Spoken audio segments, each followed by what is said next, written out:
Hi friends, எல்லோரும் எப்படி இருக்கீங்க? நல்லா இருக்கீங்களா? எல்லாருக்கும் இனிய காலை வணக்கம். இன்றைக்கி என்ன பார்த்தீங்கன்னா, நம்ம செம்பருத்தி செடியில் எப்பவும் 4-5 பூ தான் பூக்கும். இன்றைக்கி பார்த்தீங்கன்னா எத்தனை பூ போட்டுருக்குன்னு பார்க்கலாமா? நிறைய பூ இருக்க மாதிரி இருக்குது. எத்தனை இருக்குதுன்னு தெரியல, வாங்க பார்க்கலாம். நம்ம 1 2 3 4 5 6 7 8 9 10 11 12 13 14 15 16 17 உள்ள ஒருத்தருக்காரு 18 பூ பூத்துருக்கு. இன்னைக்கு எவ்வளோ பெரிய விஷயம். அது எடுத்து நம்ம இந்த செம்பருத்தி பூவில் நம்ம ஜூஸ் போட்டு சாப்பிட்லாம். செம்பருத்தி ஜூஸ் இருக்குது. அது மாதிரி டீ, அது நல்லா டீ போட்டு நல்லா டீயை குடிக்கலாம். செம்பருத்தி டீ போட்டு ஒரு 2 இதில் பிடிச்சி போட்டு நல்லா காய்ச்சி குடிச்சா அது ஒரு உடம்பு நல்லது.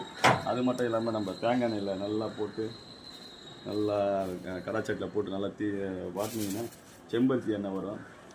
உடம்பு தலைக்கு நல்லது. இந்த மாதிரி எதாவது தேவைப்பட்டால் வாங்க, செம்பருத்தி பூ இருக்குது, பறிச்சிக்கலாம். அதுக்கப்புறம் பார்த்திங்கன்னா பின்னாடி கொஞ்சம் மருதாணி எவ்வளோ அழகாக சூப்பராக ரொம்ப இது பக்கத்தில் வாங்க. எவ்வளோ விதைங்க இருக்குது பாருங்கள். குட்டி குட்டியாக இருக்கிறதுலாம் விதைங்க தான். இதை எடுத்து நம்ம காய போட்டு பதப்படுத்திட்டோன்னா விதையாயிடும். எங்கே போட்டால் நல்லா வளரும். இந்த மாதிரி செம்பருத்தி மருதாணி விதை வேணால் சொல்லுங்கள், ரெடி பண்ணி தரோம். உங்கள் வீட்லேயும் போடுங்க.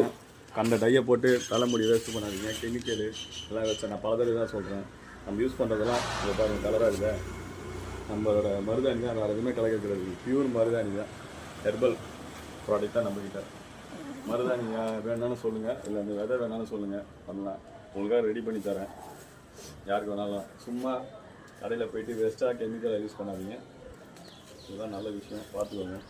அதான் இதெல்லாம் ஃபஸ்ட்டு போனீங்கன்னா காய வச்சு மருதாணி இலையை பிடிச்சி காய வச்சு எல்லாம் பொடி பண்ணி வச்சுப்பேன். எனக்கு தேவைப்படும் போது அரைச்சி யூஸ் பண்ணிப்பேன். இதெல்லாம் வேஸ்ட்டாக போயிடக்காண்டி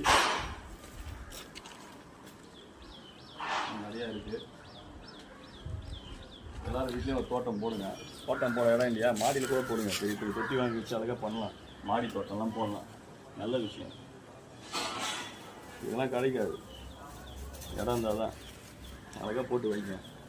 அப்புறம் என்ன பண்ணுறா, நாளைக்கு நல்ல வீடியோவில் உங்களை நான் சந்திக்கிறேன். நன்றி, வணக்கம்.